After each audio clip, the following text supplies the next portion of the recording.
ये कहानी है उन चार दोस्तों की जो बस एक साधारण रात में खाने के लिए निकलते हैं, लेकिन जो हुआ वह उनके और हमारी समझ से परे था। सोचिए, आप रात के सुनसान रास्ते पर हैं, चारों तरफ अंधेरा और धुंध है, और अचानक आपकी नजर एक ढाबे पर पड़ती है। क्या आप रुकेंगे या भागेंगे? ये वही सवाल था जो इन चार दोस्तों के सामने आया। चार दोस्त, रोहन, अंशु, सौरभ और नीतू, अपनी बाइक पर शहर से बाहर की ओर जा रहे थे। शुरुआत में हंसी मजाक और मस्ती थी। रोहन कहता है, भाई, लगता है कोई ढाबा मिलेगा तो अच्छे से खाना खाएंगे, भूख तो बहुत लग रही है। लेकिन जैसे जैसे वे शहर से दूर गए, हवा ठंडी और अजीब महसूस होने लगी। अंशु ने डरते हुए कहा, ये रास्ता इतना सुनसान क्यों है? कहीं कोई गांव नहीं दिख रहा। नीतू ने हंसते हुए जवाब दिया, डरो मत यार, ये सिर्फ रात है, चलो आगे देखते हैं। साउंड, अचानक पत्तों का सरसराहट, जैसे कोई उनके पीछे हो। आगे बढ़ते ही उनकी बाइक की लाइट में एक ढाबा चमका। आधा टूटा हुआ, पुराना और सुनसान, लेकिन जैसे किसी ने उसे उनका इंतजार कर रहा हो।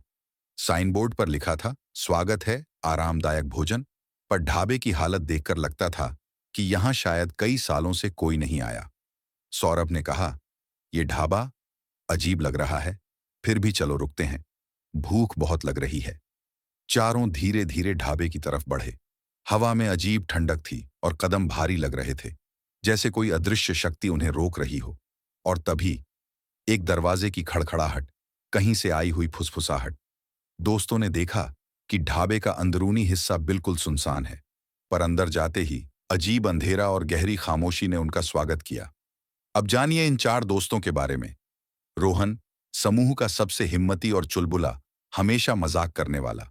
अंशु, थोड़े डरपोक, हर छोटी चीज पर ध्यान देता और संदेह में रहता। सौरभ, शांत और गंभीर, जो हर परिस्थिति का समाधान सोचता है। नीतू, मजाकिया और निडर, डरावनी चीजों पर भी हंस देता। जैसे ही वे ढाबे में पहुंचे, हर चीज अजीब लगने लगी। लकड़ी की कुर्सियां टूटी हुई थीं, खाने की प्लेटों पर धूल जमी थी, और काउंटर के पीछे कोई दिखाई नहीं दे रहा था।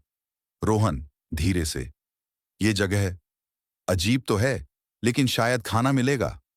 नीतू, हंसते हुए, भाई, डर क्यों रहे हो, चलो अंदर चलते हैं। पर जैसे ही उन्होंने अंदर कदम रखा, अजीब ठंडी हवा उनके चेहरे पर पड़ी, जैसे कोई अदृश्य ने उन्हें घेर लिया हो। सायरभ ने धीरे से कहा, मुझे यहां कुछ ठीक नहीं लग रहा, लगता है कुछ तो है जो हमें देख रहा है। और तभी उन्होंने देखा, एक अंधेरे कोने में किसी ने देखा कि कोई छाया तेजी से हिली, और दोस्त हड़बड़ाकर पीछे हट गए। रोहन ने कहा, चलो देखते हैं, क्या सच में यहां कोई है या सिर्फ हमारी कल्पना। यह रात, जो साधारण खाने की तलाश में शुरू हुई थी, जल्द ही बदलने वाली थी। एक ऐसी रात जो उनके डर, साहस और दोस्ती की असली परीक्षा लेगी। जैसे ही चारों दोस्तों ने ढाबे के अंदर कदम रखा, उन्हें महसूस हुआ कि कुछ तो गड़बड़ है। काउंटर के पीछे कोई दिखाई नहीं दे रहा था, और चारों तरफ धूल और जंग लगी कुर्सियां बिखरी हुई थीं। लेकिन सबसे अजीब बात थी, हवा में एक अजीब ठंडक और फुसफुसाहट जैसी आवाजें। रोहन ने धीरे से कहा, ये जगह, कुछ तो गड़बड़ है, पर हमें खाना चाहिए, भूख बहुत लगी है। अंशु ने चारों तरफ नजर दौड़ाते हुए कहा, मुझे यहां कुछ ठीक नहीं लग रहा, कहीं ये सुनसान ढाबा हमारे लिए खतरा तो नहीं।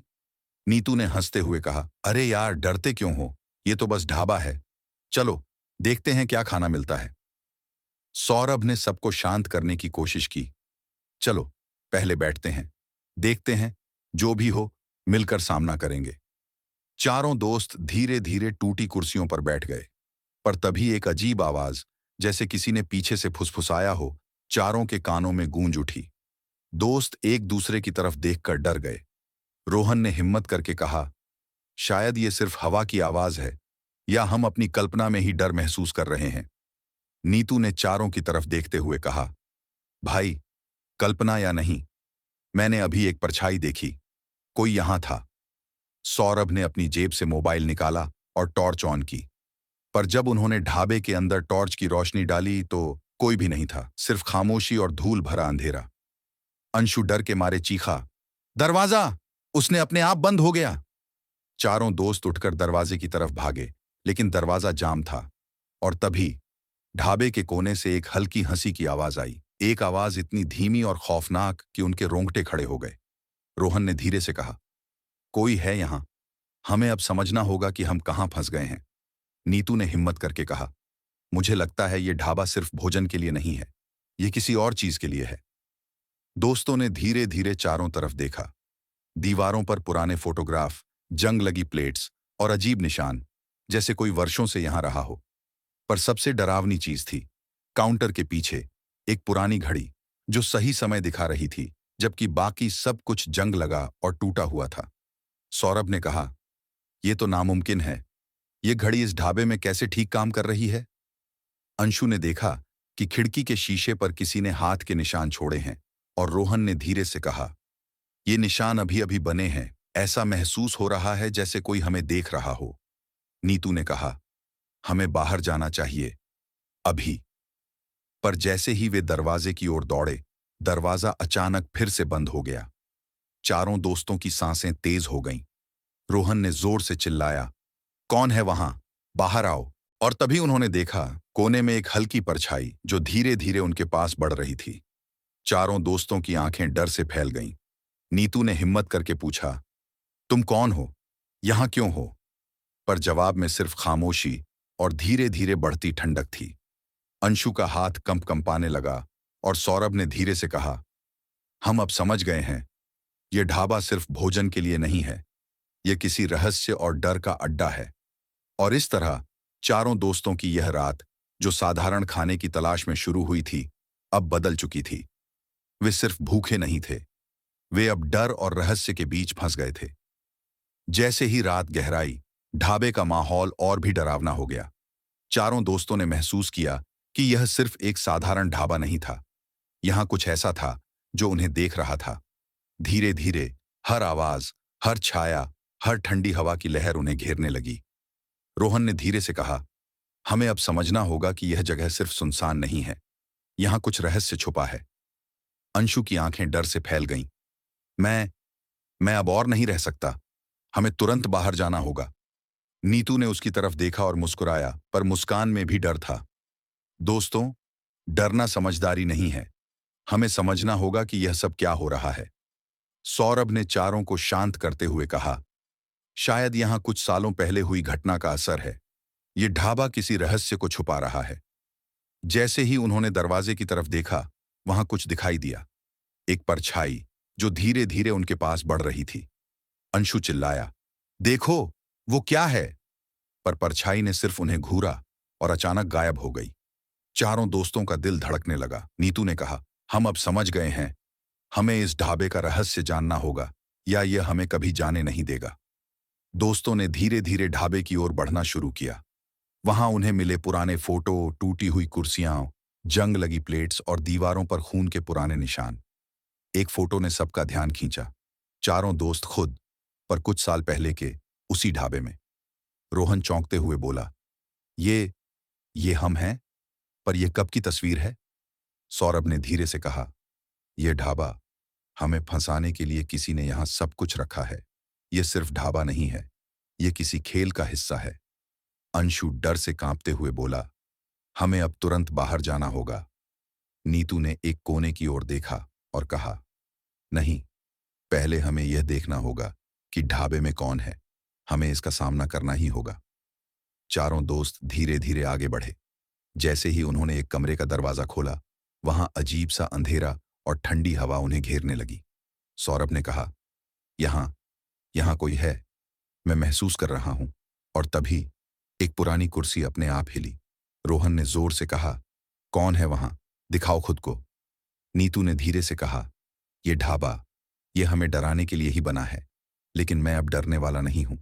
और तभी उन्होंने देखा दीवार पर लिखा हुआ एक संदेश, जो यहां आता है वह हमेशा यहां रहता है। चारों दोस्तों के रोंगटे खड़े हो गए। अंशु चिल्लाया, हम यहां से नहीं निकल पाएंगे, ये सच है। रोहन ने हिम्मत करके कहा, हमने अब डरने का समय खत्म कर दिया, हमें बाहर जाना होगा, चाहे कुछ भी हो। दोस्तों ने धीरे धीरे अपने कदम बढ़ाए, लेकिन ढाबा ऐसा था मानो हर कदम पर उनका पीछा कर रहा हो। एक अजीब गंध, हल्की हंसी और अदृश्य हाथों की छुअन ने उन्हें पूरी तरह डर के गिरफ्त में ले लिया। नीतू ने जोर से कहा, रुकना मत, सिर्फ बाहर तक पहुंचो। सौरभ ने देखा कि एक परछाई फिर से उनके पीछे है और अचानक गायब हो गई। रोहन ने धीरे से कहा, यह ढाबा, यह हमारा पीछा कर रहा है, हमें खुद को संभालना होगा। और इस तरह आधी रात का आतंक चारों दोस्तों को पूरी तरह घेर चुका था। वे अब सिर्फ भूखे नहीं थे, वे डर, रहस्य और एक अदृश्य शक्ति के बीच फंस गए थे। उनकी रात, जो सामान्य खाने की तलाश में शुरू हुई थी, अब मौत के करीब थी। रात की घड़ी बढ़ रही थी और ढाबे का डर अब चरम पर पहुंच चुका था। चारों दोस्तों ने महसूस किया कि यह सिर्फ ढाबा नहीं, यह किसी और ताकत का अड्डा था। जैसे जैसे वे आगे बढ़े, हर कदम पर कुछ न कुछ अजीब घटित हो रहा था। रोहन ने कहा, हमें अब साहस दिखाना होगा, डर से कुछ नहीं होगा। अंशु कांपते हुए बोला, लेकिन ये क्या है? हर चीज जैसे खुद में जान लिए हो। नीतू ने धीरे से कहा, दोस्तों, मुझे लगता है कि अब हमें इसका सामना करना होगा, वरना हम यहां फंस जाएंगे। सौरभ ने चारों को इशारा किया कि वे एक कमरे की ओर बढ़ें। कमरे के अंदर अजीब अंधेरा, ठंडी हवा और हल्की फुसफुसाहट थी। और तभी उन्होंने देखा, एक पुरानी परछाई जो पहले कहीं दिखाई नहीं दी थी, अब उनके सामने थी। यह परछाई धीरे धीरे आकार लेने लगी और चारों दोस्तों ने देखा कि यह इंसान जैसी। अंशु चिल्लाया, हमें बचाओ, ये जीव है या भूत? रोहन ने हिम्मत करके कहा, हम डर कर कुछ नहीं कर सकते, हमें इसका सामना करना होगा। नीतू ने देखा कि परछाई हर दोस्त के पास आ रही थी। जैसे ही रोहन ने कदम बढ़ाया, परछाई ने उसका हाथ पकड़ लिया और रोहन की आंखों में अचानक अजीब चमक आ गई। सौरभ ने कहा, रोहन, तुम ठीक हो?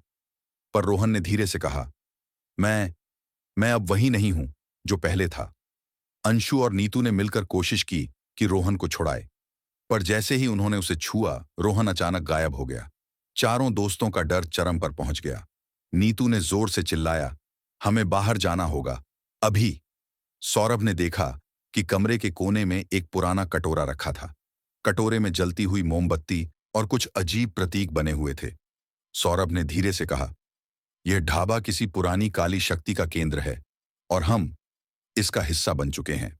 अंशु ने देखा कि दीवारों पर पुराने फोटोग्राफ बदल रहे थे। पहले केवल धूल और पुराने निशान थे, अब चारों दोस्तों की तस्वीरें दिखाई दे रही थीं, पर उनकी आंखों में डर नहीं, बल्कि खालीपन। नीतू ने धीरे से कहा, हम यहां फंसेंगे अगर अब नहीं भागे, हमें साथ मिलकर बाहर जाना होगा। चारों दोस्त एक दूसरे का हाथ पकड़े दरवाजे की ओर भागे, पर दरवाजा जाम था। जैसे ही उन्होंने जोर लगाया, परछाई ने अचानक उनके सामने आकर उन्हें घेर लिया। और तभी सौरभ ने याद किया, ढाबे के काउंटर पर रखा पुराना घंटा। उसने जोर से घंटा बजाया। परछाई अचानक हिली और जैसे किसी जादुई शक्ति ने उसे रोक दिया। रोहन, जो गायब हुआ था, वापस आया। उसकी आंखों में पहले जैसी चमक नहीं थी, बस डर और राहत की झलक। नीतू ने कहा, हमें तुरंत बाहर जाना होगा, कोई भी चीज अब हमें रोक नहीं सकती। चारों दोस्तों ने एक साथ दरवाजे की तरफ दौड़ा। जैसे ही दरवाजा खुला, तेज हवा उनके चेहरे पर पड़ी और ढाबे के अंदर की डरावनी वे बाहर निकले। रात का सन्नाटा, ठंडी हवा और दूर कहीं भटकती हुई परछाइयां। लेकिन चारों दोस्तों को एक बात समझ आ गई, इस ढाबे का रहस्य भयानक था। जो भी यहां आता था, उसे डर, रहस्य और कभी-कभी अपनी खुद की आत्मा के साथ सामना करना पड़ता था। रोहन ने धीरे से कहा, हम बच गए, पर हमें कभी नहीं भूलना चाहिए कि यहां क्या हुआ। नीतू ने हंसते हुए कहा, भाई, अब तो हमें इस कहानी को सबको बताना ही होगा, ताकि कोई और यहां फंसे नहीं। सौरभ ने धीरे से कहा, और शायद यही ढाबा चाहता भी है, डर और रहस्य फैलाना। और इस तरह चारों दोस्तों की यह रात, जो साधारण खाने की तलाश में शुरू हुई थी, अब हमेशा के लिए उनकी यादों में बस गई। एक डरावनी, रहस्यमयी और कभी न भूलने वाली रात। जैसे ही चारों दोस्तों ने ढाबे से खुद को बाहर निकाला, रात का सन्नाटा उन्हें और भी डरावना लगा। पर अब डर के साथ एक राहत भी थी। वे बचे थे। उनके दिल की धड़कन अभी भी तेज थी, हाथ कांप रहे थे और आंखों में डर की झलक थी। रोहन ने धीरे से कहा, हमने सोचा था कि बस खाने आए हैं, पर यहां हम अपनी जान तक खो सकते थे। अंशु ने हिम्मत करके कहा, अब मैं समझ गया हूं, कभी भी अनजानी जगहों पर रात को अकेले नहीं जाना चाहिए और सिर्फ मजाक या चुनौती के लिए डरावनी चीजों के पास नहीं जाना चाहिए। नीतू ने हंसते हुए कहा, भले ही हमने बच निकले, पर यह अनुभव हमें हमेशा याद रहेगा। यह ढाबा हमें डर और रहस्य का सही मतलब सिखा गया। सौरभ ने चारों को देखा और कहा, यह रात सिर्फ हमारी परीक्षा नहीं थी, यह सबक भी थी।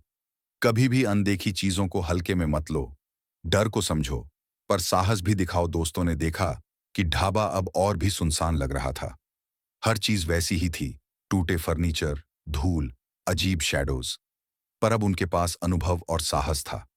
रोहन ने कहा, हमने जो देखा उसे हम नहीं भूल सकते और शायद हमें यह कहानी सबको सुनानी चाहिए ताकि कोई और यहां फंसे नहीं। और इस तरह रात का आतंक भले ही खत्म हुआ था, पर चारों दोस्तों के मन में यह अनुभव हमेशा के लिए बस गया। डर, रहस्य और साहस का यह मिश्रण उन्हें जीवन भर याद रहेगा। तो दोस्तों, यह थी कहानी चार दोस्तों की जो बस रात के खाने के लिए निकले थे और कैसे एक सुनसान भूतिया ढाबा उनकी जिंदगी बदलने वाला साबित हुआ। इस कहानी से हमें यह सीखने को मिलता है, कभी भी अनजानी जगहों पर रात में अकेले नहीं जाना चाहिए और डर को हल्के में नहीं लेना चाहिए। साथ ही साहस और दोस्ती ही हमें ऐसे खतरों से बचा सकती है। अगर आपको यह कहानी पसंद आई हो तो लाइक और शेयर जरूर करें। नीचे कमेंट में बताएं कि आप भी कभी ऐसे डरावने अनुभव से गुजरे हैं या नहीं। और हाँ, चैनल को सब्सक्राइब करना न भूलें ताकि आप देख सकें हमारी अगली डरावनी और रोमांचक कहानी। याद रखिए, डर हमेशा आपके आसपास हो सकता है, लेकिन साहस और समझदारी ही आपको सुरक्षित रखती है।